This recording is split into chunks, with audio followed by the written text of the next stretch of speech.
उन बेईमानों से भी कहना चाह रहा हूं कि एक तरफ अख्तरुल ईमान है तो दूसरी तरफ वो 4 बेईमान है।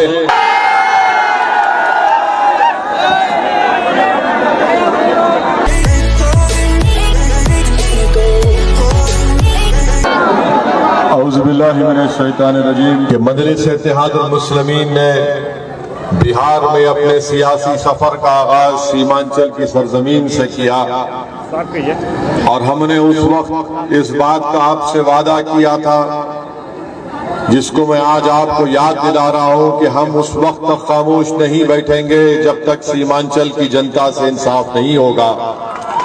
और आज भी हम सीमांचल की जनता की इंसाफ की लड़ाई लड़ रहे हैं। मेरे अजीज दोस्तों, मेरी इज्जतदार माँ और बहनों, आप जानते हैं कि कांग्रेस हो या राजद हो या जेडीयू हो या बीजेपी हो, वो लफ्ज सीमांचल बोलने से डरते थे, शर्माते थे। मगर ये वही मजलिस इत्तेहादुल मुस्लिमीन है जिसने बेबाक तरीके से सीमांचल का नाम दिया और सीमांचल की जमीन पर बसने वाले इंसानों की लड़ाई लड़ने का काम का आगाज किया।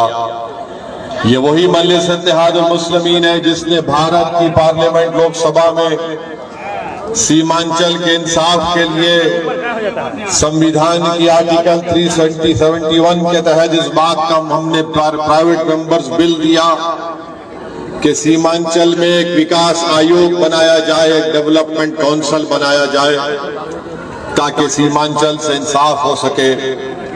मेरे इज्जतदार दोस्तों, मेरी इज्जतदार माँ और बहनों, आप जानते हैं कि मजलिस ने जब से इस लड़ाई का आगाज किया, आप तमाम ने हमारा साथ दिया, आपने हमको अपने मोहब्बतों से नवाजा। मैं आपका शुक्रिया अदा करता हूं और आपसे फिर से अपील करता हूं कि लड़ाई हमको लड़ना है। ये लड़ाई हमको अपने आने वाली नस्ल को बचाने के लिए लड़ना है। ये लड़ाई हम अपने बच्चों को अच्छी शिक्षा दिलाने के लिए लड़ना है। ये लड़ाई हमको लड़ना इसलिए है ताकि सीमांचल में लोग इज्जत की जिंदगी गुजार सके। हाँ, मैं इस बात को जानता हूं कि जिस जनता ने मजलिस के उम्मीदवारों को एमएलए बनाया, उन लोगों ने मजलिस को छोड़ दिया और इख्तिदार की कुर्सियों पर बैठने वाले जालिमों के सरों उनके पैरों के सामने अपने सरों को झुका दिया। मैंने उन तमाम से कहा था कि तुम सीमांचल की जनता के बाजू बैठो, तुम सीमांचल की जनता के साथ चलो, तुम सीमांचल की जनता की तकलीफ को समझो, तुम सीमांचल के इंसाफ के लिए तो थोड़ी तकलीफ उठाओ। मगर जिनको आपने अपने वोट से और मोहब्बतों से और दुआओं से कामयाब किया, उन्होंने आपके साथ चलना उनको पसंद नहीं था, वो आपके बाजू बैठना नहीं चाहते थे, वो आपकी तकलीफ को अपनी तकलीफ नहीं समझना चाहते थे, वो आपके आराम को अपना आराम नहीं समझते थे। इसीलिए उन्होंने अपने सत्ता के लिए, अपनी दौलत को बढ़ाने के लिए उन्होंने सीमांचल की जनता के साथ धोखा किया। वो जो 4 विधायक को तेजस्वी यादव ने और नीतीश कुमार ने खरीद लिया, मैं उनसे कह रहा हूं कि आपने सीमांचल की जनता को धोखा दिया। आपने सीमांचल की जनता के पीठ पर खंजर घोंपा। आपने सीमांचल के मासूम माओं के ख्वाबों को चुकनाचूर करने की कोशिश की। मगर सुन लो, मैं उन बेईमानों से भी कहना चाह रहा हूं कि एक तरफ अख्तरुल ईमान है तो दूसरी तरफ वो 4 बेईमान है। और हम इन बेईमानों को कभी साथ, इनको कभी माफ नहीं करेंगे जिन्होंने सत्ता के लिए अपने ईमान को बेच दिया। मुझे यकीन है कि इंशाअल्लाह ताला सीमांचल की सरजमीन पर बसने वाली गयूर अवाम इन बेईमानों को कभी माफ नहीं करेगी। आज तुम्हारे पास सत्ता जरूर है, मगर देखो, जब महागठबंधन का जलसा हुआ सीमांचल की सरजमीन पर, तो इन बेईमानों को पीछे कहीं कोने में बिठा दिया गया, इनको इज्जत भी नहीं दी गई। ये चले गए, मंत्री बन गए, अपनी गर्दनों को मोटा कर लिया, मगर इनकी जबान से सीमांचल का लफ्ज नहीं निकलता। ये मंत्री बन गए मगर विधानसभा में जाकर सीमांचल के इंसाफ की बात नहीं करते। ये मंत्री बन गए, मगर सीमांचल में जो लाखों एकड़ जमीन बारिश में कट जाती है उस पर जबान नहीं खोलते। ये ब्रिज आपके सामने है जो बरसों से आधा बना पड़ा है, मगर जिसका आपने साथ दिया उन्होंने गुलामी को पसंद किया।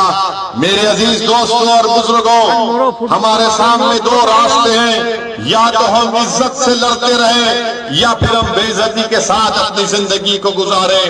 याद रखिए, अगर आप लड़ेंगे अपनी इज्जत के लिए तो यकीनन इंशाअल्लाह ताला कामयाबी आपके और हमारे कदम को चूमेगी। मजलिस इत्तेहादुल मुस्लिमीन सत्ता के हासिल करने के लिए, इख्तिदार की कुर्सियों पर बैठने के लिए सीमांचल की लड़ाई नहीं लड़ रही है। मजलिस इत्तेहादुल मुस्लिमीन सीमांचल की लड़ाई इसलिए लड़ रही है ताकि हम अपनी माँ और बहनों के ख्वाबों को पूरा कर सके। मजलिस सीमांचल की लड़ाई सत्ता में बैठने के लिए नहीं लड़ रही है, बल्कि मजलिस सीमांचल की लड़ाई इसलिए लड़ रही है ताकि हमारे नौजवानों के ख्वाबों को पूरा किया जा सके। मजलिस सीमांचल की लड़ाई इसलिए लड़ रही है ताकि हमारे मासूम बेटियों को, हमारे बच्चों को स्कूल मिल सके, उनको गवर्नमेंट में डिग्री कॉलेज मिल सके, यहाँ पर एक एयरपोर्ट बन सके, यहाँ पर एक रेलवे की लाइन जलालबाग से किशनगंज तक डाली जा सके। ये मजलिस की लड़ाई है। इसीलिए मैं आपसे अपील कर रहा हूँ कि दोबारा मजलिस इत्तेहादुल मुस्लिमीन को और मजबूत करिए। मैं आपसे वादा कर रहा हूँ कि अगर सारी दुनिया भी मेरा साथ छोड़ देगी मगर असदुद्दीन ओवैसी सीमांचल की लड़ाई लड़ते रहेगा। मैं दुनिया को देखकर या ताकतवर को देखकर अपना मौक़िफ़ बदलने वालों का नाम असदुद्दीन ओवैसी नहीं है। मैं हक और इंसाफ के लिए लड़ता रहूंगा। अरे सारी दुनिया मुझसे अगर उठकर कहेगी कि तुम सीमांचल की बात मत करो तो मैं तब भी कहूंगा कि सारी दुनिया के वहां एक तरफ, मेरे सीमांचल की सरजमीन पर बसने वाले इंसान एक तरफ। मेरे अजीज दोस्तों और बुजुर्गों, इस बात को आपको समझने की जरूरत है कि आप देखते हैं कि पूर्णिया का एयरपोर्ट है, अमित शाह दिल्ली से आते हैं, मोदी के बड़े बड़े कारनामे गिनाते हैं कि मोदी के 56 इंच का सीना है। अरे अगर 8-9 साल में तुमने पूर्णिया का एयरपोर्ट नहीं बनाया तो कब बनाओगे? आप जानते हैं कि मोदी सरकार अगर चाहती तो एयरपोर्ट खुल जाता, अगर मोदी सरकार चाहती तो पटना की हाईकोर्ट का एक बेंच यहाँ पर उसको कायम किया जाता ताकि यहाँ की जनता को 350-400 किलोमीटर का सफर तय न करना पड़े। आप जानते हैं कि बारिश होती है तो 4-4 महीने यहाँ की जनता रोड पर अपनी जिंदगी को गुजारती है। आप जानते हैं कि जब बारिश होती है तो जमीन लाखों एकड़ कट जाती है। गवर्नमेंट का कानून है कि जमीन जाती है तो 3 डेसिमल जमीन मिलनी चाहिए, मगर नहीं किया जाता। मार्केट को डेवलप किया जाना चाहिए मगर मार्केटों को डेवलप नहीं किया जाता। हम पूछना चाहते हैं नीतीश कुमार से और गठबंधन के तेजस्वी यादव से कि आखिर आपको सीमांचल से इतनी नफरत क्यों है? मुझे अभी अख्तरुल ईमान साहब बता रहे थे कि नीतीश कुमार ने राजगीर में एक कांच का ब्रिज बनाया है। राजगीर में नीतीश कुमार ने कांच का ब्रिज बनाया। देखो इस ब्रिज को देखो नीतीश कुमार, क्या तुम अंधे हो चुके हो? तुम वहां पर एक कांच का ब्रिज बना सकते हो और सीमांचल की सरजमीन पर ऐसे कई ब्रिज आधे अधूरे पड़े हुए हैं। आखिर नीतीश कुमार को और तेजस्वी को सीमांचल की जनता से इतनी नफरत क्यों है? क्यों नहीं तुमने ब्रिज को बनाया मगर राजगीर में आपने कांच का पुल बना दिया?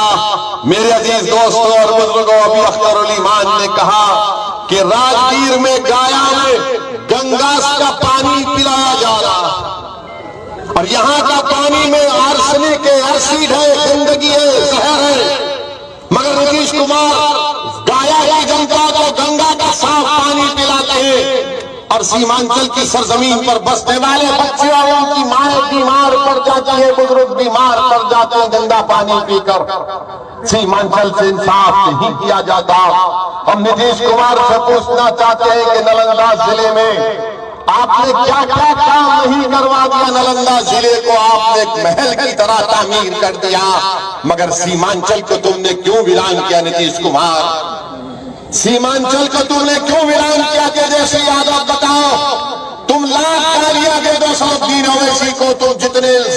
बहकाना चाहते इल्जाम लगाओ। दुनिया में जितनी गालियां हैं मुझे दो, मगर मेरे सवाल का जवाब दो कि तुम अगर मुझे गालियां दोगे तो क्या सीमांचल की जनता से इंसाफ होगा?